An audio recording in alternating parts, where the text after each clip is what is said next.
Queridos hermanos y hermanas, en este tercer domingo de Pascua, la liturgia de la palabra nos trae a consideración el Evangelio de San Lucas, la narración de los 2 discípulos de Emaús, que se apartan de la comunidad de Jerusalén donde están los discípulos porque están faltos de esperanza, han perdido la ilusión, se han sentido quizás engañados,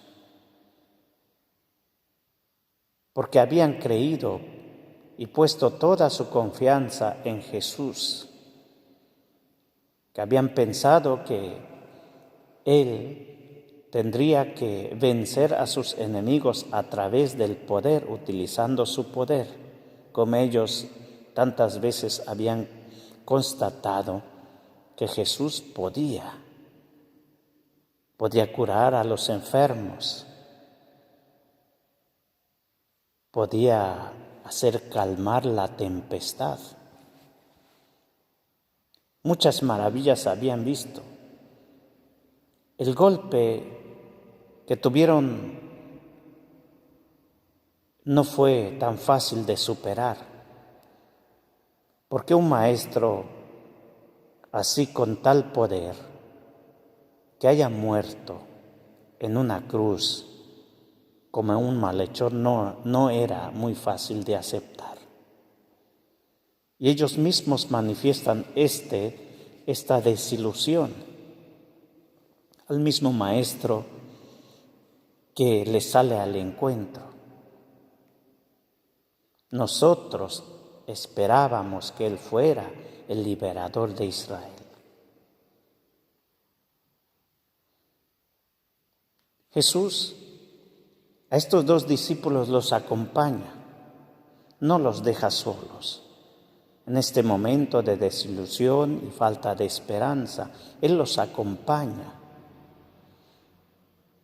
Él había dicho una vez que donde 2 o 3 estén reunidos en su nombre, ahí estaría. Y en este momento es un momento en el cual se hace presente porque ellos todavía se interesan del tema de Jesús, van hablando de Jesús, van discutiendo quizás que deben continuar o quizás otra cosa. Pero el tema sigue presente en la vida de ellos. Por eso Jesús se hace presente. Y Jesús les ilumina con una cosa muy importante que nosotros también hemos de tener en cuenta: la palabra de Dios. No podemos solamente permanecer en el sentido solamente humano, o en la búsqueda de respuesta a los problemas, a las situaciones de dificultad, solamente en el sentido humano. Tenemos que ir a una respuesta, a una búsqueda de respuesta más profunda, que es la Sagrada Escritura. La Sagrada Escritura nos ilumina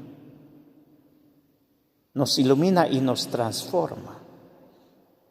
Y eso es lo que hace la Sagrada Escritura, con la cual el Señor mismo, el Señor Jesús, ilumina sus mentes a estos 2 discípulos. Y estos 2 discípulos sienten en el profundo del corazón, aunque no lo habían reconocido como tal,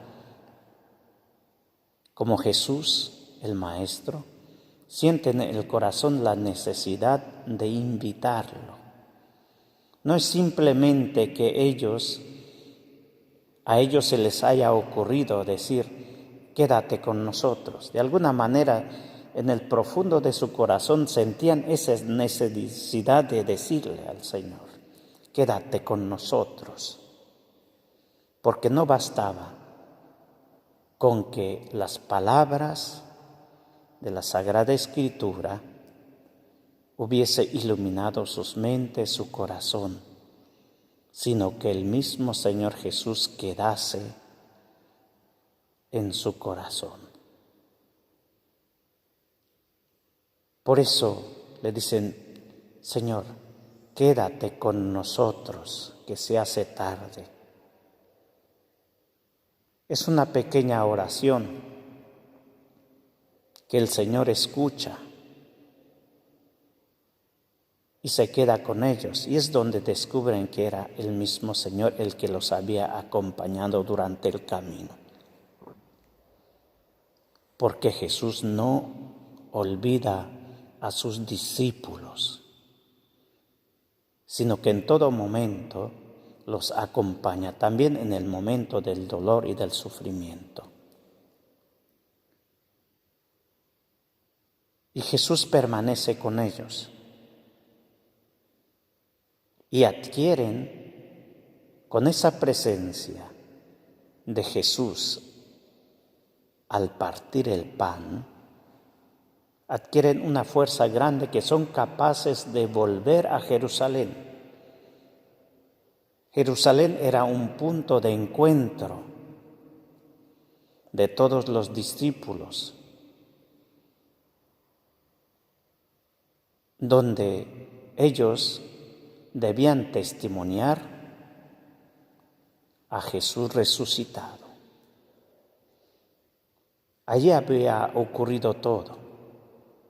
Las mujeres habían anunciado, pero es que ellos tenían el corazón tan cerrado por el sufrimiento que no fueron capaces de creer a las noticias que las mujeres les habían dado que Jesús estaba vivo.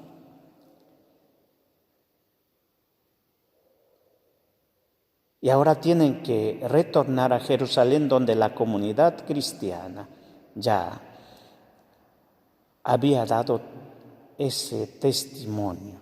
Y de hecho se encuentran que ellos también se habían encontrado con Jesús vivo.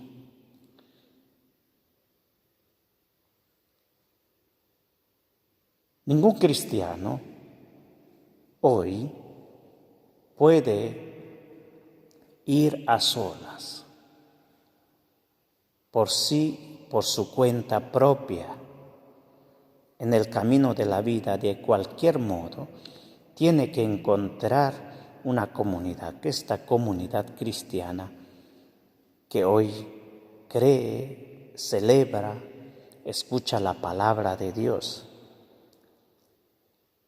Y es necesario, porque aquí es donde encuentra la mayor fuerza el creyente, donde todos proclaman su fe en Jesús muerto y resucitado, Jesús que es vivo. Ojalá que cada uno de nosotros sienta esta necesidad, y sobre todo la necesidad de encontrarse con Jesús en primer lugar, porque Él es el que da sentido a toda la vida del creyente. Pensamos a un momento como el nuestro, en este momento del coronavirus, en el que tanta gente ha perdido la esperanza. Algunos niegan a Dios porque ha venido esta pandemia. Y dicen: si Dios existiera, no hubiera permitido esto, no habría tanto mal. Pero no se trata de eso, porque los creyentes sobre todo tienen estas dos actitudes fundamentales: de escuchar la palabra de Dios y de invitar a Jesús en sus vidas. Naturalmente, los que no creen buscarán, aún en estos momentos, rechazar la intervención de Dios. Continuarán cerrando su corazón. Nosotros los creyentes tenemos que diferenciarnos de aquellos que no creen. Tenemos que escuchar la palabra de Dios, dejarnos iluminar por ella y que esta palabra nos lleve al encuentro personal con Jesús, que hoy está siempre presente en la Eucaristía. Es verdad que en estos momentos no podemos participar todos en la Eucaristía. Tenemos que contentarnos con hacer la comunión espiritual. Sin embargo, este deseo de recibirlo en la Eucaristía aún solamente en la comunión espiritual es tan fuerte cuando nosotros deseamos que Jesús venga dentro de nuestro corazón. Porque hacemos lo mismo que hicieron los discípulos de Emaús. Le decimos al Señor: quédate con nosotros, Señor, en estos momentos de tristeza, de dolor, de angustia. Quédate con nosotros. Y en ese momento en el cual nosotros le invitamos a quedarse, se queda en nosotros y transformará esa desilusión, esa desesperanza en una alegría tan grande que nos llevará a comunicar también a los demás, a decir: el Señor está vivo, está presente en medio de nosotros. Que el Señor infunda esta fe en nosotros hoy y nos haga experimentar su presencia.